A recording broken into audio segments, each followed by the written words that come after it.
It's Tuesday, 5 November. That sounds familiar. Oh, yes. It's Election Day in the U.S.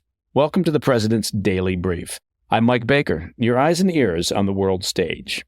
All right, let's get briefed. It's, as I mentioned, Election Day. Perhaps you've heard of it, here in the United States. And we're tackling what could be the most consequential vote on the planet, at least for today. We'll look at where Kamala Harris and Donald Trump stand in the polls and the closing arguments that each candidate is making to sway voters in these final hours. Later in the show, Western security officials suspect Russia of a dangerous new tactic. Get this, attempting to send incendiary devices via DHL, it's a transportation company, of course, to ignite fires on cargo or passenger planes bound for the U.S. and Canada, part of what's believed to be an intensified Russian sabotage campaign targeting Western nations. Now, if that's proven to be true, then Putin and his band of thugs, and I don't think I'm going out on a limb here, they will need to pay a steep price. Plus, the Israeli military announced a ground raid into Syria, capturing a Syrian citizen linked to Iranian networks, marking the first confirmed operation in Syrian territory during the current conflict. And in today's back of the brief, Russia has slapped Google with an astronomical fine of, well, here it comes, over 2 undecillion rubles. I know, you don't often hear that amount, undecillion. Now, that's a 2 followed by 36 zeros for refusing to pay mounting penalties over blocking pro-Russian YouTube channels. Now, I'm not sure exactly how much 2 undecillion is in U.S. dollars, but it's definitely a lot of fat stacks. But first, today's PDB Spotlight. As Americans head to the polls to make their voices heard in what has been one of the most contentious national elections in recent history, I want to begin with a brief preview of where Donald Trump and Kamala Harris stand in the race and why many experts say tonight's outcome is a pure toss-up. It's been quite the election cycle. Okay, that's putting it mildly. Complete with assassination attempts and last-minute candidate changes. Now, despite the chaotic campaigns, as we head into election night, pollsters say there's little clarity in the data pointing to who has the edge when it comes to garnering the 270 electoral college votes needed to declare victory. According to the New York Times, it's been decades since the polls have been this tight across multiple key states in both the Sun Belt and the Rust Belt, suggesting, anyway, that we're heading for a photo finish after polls close later this evening. So why the uncertainty? Well, it's a good question. Now, the final round of polls have been contradictory at best.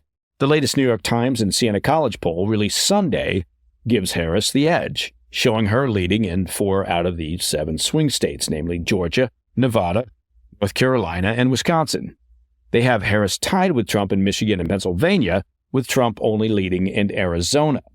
But the final poll from the respected Morning Consult gives the edge to Trump, showing him slightly ahead in Georgia, North Carolina, and Wisconsin, while tied with Harris in Arizona and Pennsylvania. There was also a final poll over the weekend from the Des Moines Register that showed Trump trailing Harris by 3 percentage points in Iowa, a state that was not thought to be in play for Harris this cycle. We should note, however, that this poll is considered a significant outlier. And then there are the models, which are based on the latest sampling of publicly available polling data. According to Axios, election guru Nate Silver's Silver Bulletin gives Trump a 50.4% chance of winning the Electoral College, with Harris's chances sitting at roughly 49.2%. 538's model is largely the same, but puts Trump's chances of victory at roughly 53%. I also want to flag The Economist's final election model, which is split down the line at 50-50 for both candidates. Now, all 3 models seem to favor Trump in the critical swing states of Arizona, North Carolina, and Georgia, with Harris being favored in Michigan and Wisconsin. The big unknowns, again, according to these models, are Pennsylvania and Nevada, with many saying the outcome in Pennsylvania could determine the entire election.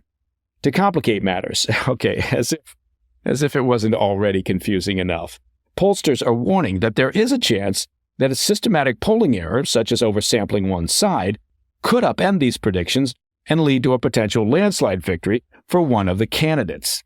An analyst with Nate Silver's Silver Bulletin said, quote, "If the polls are totally accurate, well, we're in for a nail-biter on Tuesday night.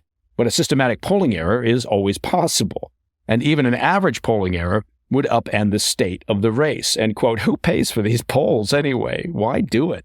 They added, quote, "Harris could beat her polls, or we could be in for a third Trump miss. Both scenarios have one thing in common. They turn election night into a relative blowout." End quote.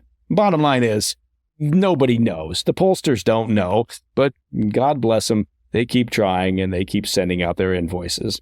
This election has also seen significant turnout for early voting across the nation, with more than 77 million mail-in and early in-person votes cast nationally. Registered Democrats make up roughly 41% of the early vote, while 39% are registered Republicans.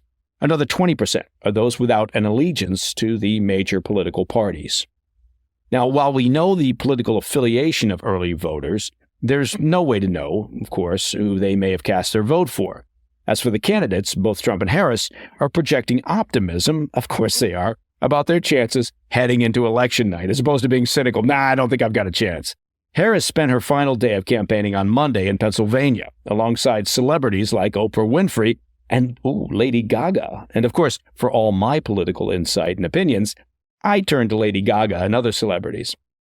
Harris has continued to try to frame herself as a centrist who will govern on behalf of all Americans, while framing Trump as an authoritarian who poses an existential threat to American democracy. Yes, it's all become very civil. Trump, meanwhile, held 4 rallies on Monday across North Carolina, Pennsylvania, and Michigan, where he hammered on his core campaign issues of immigration and the economy. He encouraged all his supporters to come out and vote in overwhelming numbers, saying the election was, quote, ours to lose. All right, enough of that. Coming up next, Western security officials suspect Russia of sending incendiary devices via DHL to target planes bound for the U.S. and Canada. And Israel confirms its first ground raid into Syria, capturing a Syrian citizen tied to Iranian terror networks. I'll have those stories when we come back. Welcome back to the PDB. Turning our attention back to global affairs. Western security officials are warning that Russia is plotting to plant explosives aboard either cargo or passenger airplanes bound for the U.S. and Canada. Now, that disturbing revelation, first reported by the Wall Street Journal, would mark an obvious escalation of the Kremlin's covert sabotage campaign, which has been targeting the U.S. and our allies ever since the start of Putin's war on Ukraine in early 2022. For some background, back in July, 2 incendiary devices were shipped from Lithuania using the German logistics company DHL, and then later exploded at DHL logistics hubs in Leipzig, Germany, and Birmingham, England, kicking off a massive multi-country investigation into the cause. Sources told the Wall Street Journal on Monday that the devices were recently determined to be electric massagers implanted with a magnesium-based flammable substance. The investigation led to the arrest of 4 suspects in Poland in October, and they're accused of being Russian agents and are charged with sabotage or terrorist operations on behalf of a foreign intelligence agency. Polish authorities have not revealed the identities of the individuals or what sabotage group they're linked with. Notably, however, investigators have reportedly determined that the incidents were not isolated, but rather part of a larger Russian plot. The incidents in July appear to have been test runs designed to figure out how to get such incendiary devices aboard planes bound for North America. The head of Poland's Foreign Intelligence Agency and other Western intelligence officials implied to the Journal that Russia's military intelligence agency, known as the GRU, was directly responsible for the plot. Poland's intel head said Russia was playing an incredibly dangerous game. Well, that's putting it mildly, again, stating, quote, I'm not sure the political leaders of Russia are aware of the consequences if one of these packages exploded, causing a mass casualty event, end quote. Yeah, well, actually, I think they're aware, they just don't care. Apparently, disaster was only narrowly avoided, as the devices came close to ending up on DHL flights bound for North America. Officials said a fire caused by one of these devices would be near impossible to extinguish with onboard firefighting systems and could easily bring down a plane if it was unable to make a quick emergency landing. A spokesman for the Kremlin, however, this will be a surprise, brushed off the allegations as, quote, traditional unsubstantiated insinuations from the media, end quote. Now, despite the disturbing findings, a U.S. government official reassured CNN that, quote, at this time, there's no current active threat targeting U.S.-bound flights, end quote, the ever-optimistic U.S. government official. Really? Given that the reports are that Russian saboteurs are attempting to put incendiary devices on flights inbound for the U.S. and Canada, I'm not sure that I buy the reassurance from the U.S. government official. It seems, contradictory. The investigation remains ongoing as officials work to determine the extent of the plot and whether it's connected to other sabotage efforts across Europe and North America. As we've been extensively covering here on the PDB, Russia has been waging a campaign of sabotage against allies of Ukraine across Western Europe and North America, with attacks escalating across 2024. Russia's shadow campaign involves arson attacks, espionage, cyber attacks, targeted assassinations, and political strong-arming. A September op-ed published in the Financial Times by the heads of the CIA and MI6 warned at the time that Russia is only planning to intensify those efforts as the war in Ukraine drags on. All right, I want to turn now to Syria, where Israel launched its first ever ground raid into Syrian territory during its current conflict with Hezbollah, detaining a Syrian citizen allegedly tied to Iranian networks. For the past year, Israel has repeatedly conducted hundreds of airstrikes in Syria, primarily targeting members of the Iran-backed proxy Hezbollah and Iranian officials who are, of course, close allies of the Syrian regime. While Israel's air operations in Syria have been well documented, Sunday marked the first public acknowledgement of ground maneuvers within Syria's borders. The Israeli Defense Forces, the IDF, confirmed in a statement on Sunday that a special ground operations, quote, took place in recent months inside Syria, though no specific date was provided. The targeted Syrian citizen, identified as Ali Soleiman Al-Asi, reportedly resided in Saida. That's a southern Syrian region near the Israeli-controlled Golan Heights. According to the IDF, Al-Asi had been under months-long Israeli surveillance for allegedly gathering intelligence on IDF troops near Israeli-controlled territory.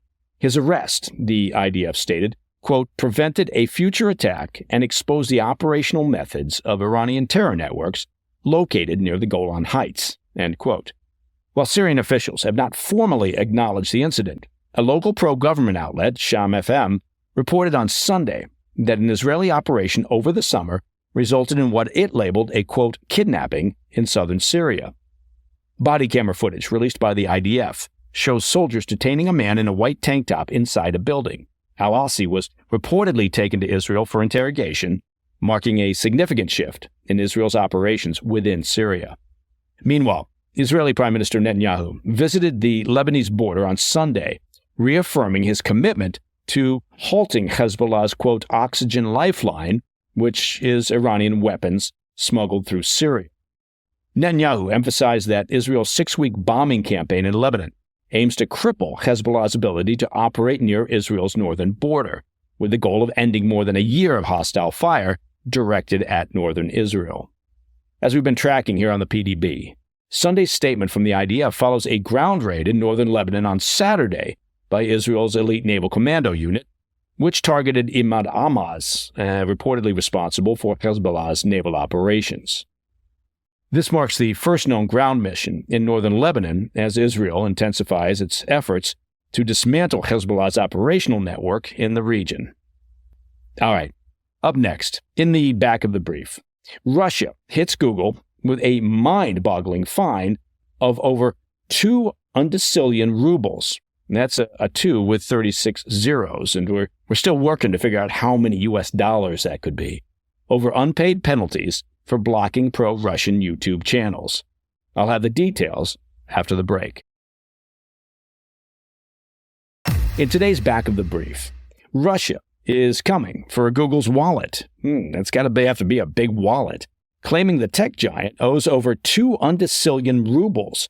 And again, that's a 2 followed by 36 zeros. Who's got all the time to write that down? For refusing to unblock certain pro-Russian YouTube channels.